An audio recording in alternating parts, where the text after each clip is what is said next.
दोस्तों नमस्कार। आज की कहानी में हम आप लोगों को सुनाने वाले हैं कि महिलाओं को क्यों होता है मासिक धर्म। इसका उल्लेख भागवत पुराण में कैसे है और किस प्रकार से महिलाओं को मासिक धर्म होता है। तो चलो अब हम आपको कहानी की तरफ लेके चल रहे हैं। तो क्या आप जानते हैं कि महिलाओं को होने वाले मासिक धर्म का पुराणों में उल्लेख शामिल है। मासिक धर्म क्यों होता है, इस पर एक पौराणिक कथा भी मौजूद है जो इंद्रदेव से संबंधित है। भागवत पुराण में वर्णित एक कथा के अनुसार एक बार बृहस्पति जो देवताओं के गुरु थे, वे इंद्रदेव से काफी नाराज हो गए। इसके चलते असुरों ने देवलोक पर आक्रमण कर दिया और इंद्र को अपनी गद्दी छोड़कर भागना पड़ा।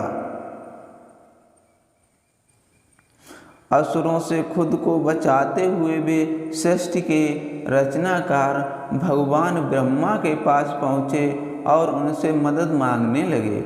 तब ब्रह्मा जी ने उन्हें बताया कि उन्हें एक ब्रह्मज्ञानी की सेवा करनी चाहिए। यदि वह प्रसन्न हो जाए तभी उन्हें उनकी गद्दी वापस प्राप्त होगी। आज्ञा अनुसार इंद्रदेव एक ब्रह्मज्ञानी की सेवा में लग गए, लेकिन वे इस बात से अनजान थे कि उस ज्ञानी की माता एक असुर थी। इसीलिए उसके मन में असुरों के लिए एक विशेष स्थान था।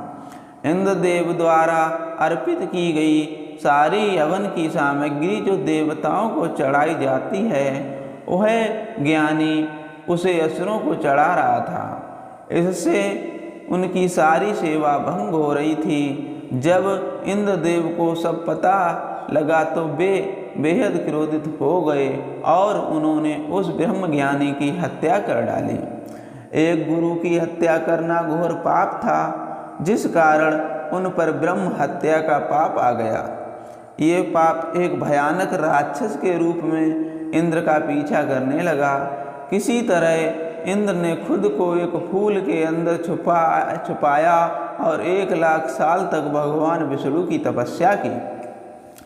तपस्या से प्रसन्न होकर भगवान विष्णु ने इंद्रदेव को बचा तो लिया, लेकिन उनके ऊपर लगे पाप की मुक्ति के लिए एक सुझाव दिया। इसके लिए इंद्र को पेड़, जल, भूमि और स्त्री को अपने पाप का थोड़ा थोड़ा अंश देना था। इंद्र के आग्रह पर सब राजी तो हो गए, लेकिन उन्होंने बदले में इंद्रदेव से उन्हें एक वरदान देने को कहा। सबसे पहले पेड़ ने उस पाप का 1/4 हिस्सा ले लिया, जिसके बदले में इंद्र ने उसे एक वरदान दिया। वरदान के अनुसार पेड़ चाहे तो स्वयं ही अपने को जीवित कर सकता है।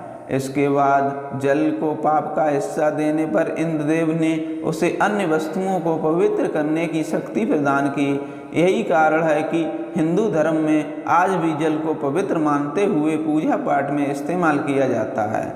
तीसरा पाप इंद्रदेव ने भूमि को दिया। इसके वरदान स्वरूप उन्होंने भूमि से कहा कि उस पर आई कोई भी चोट हमेशा भर जाएगी। अब आखिरी बारी स्त्री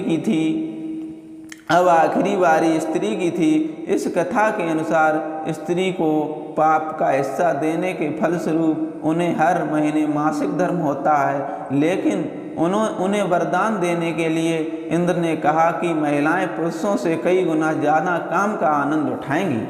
मासिक धर्म के दौरान वे ब्रह्म हत्या यानी कि अपने गुरु की हत्या का पाप ढो रही होती हैं। इसीलिए उन्हें अपने गुरु तथा भगवान से दूर रहने को कहा जाता है। यही कारण है कि प्राचीन समय से ही मासिक धर्म के दौरान महिलाओं को मंदिर जाने की मनाही थी। अगर मेरी कहानी अच्छी लगी हो तो प्लीज़ मेरे चैनल को सब्सक्राइब कर लीजिए और बेल आइकन दबा लीजिए, ताकि आने वाली कहानी का नोटिफिकेशन आपको सबसे पहले मिल सके। Thank you.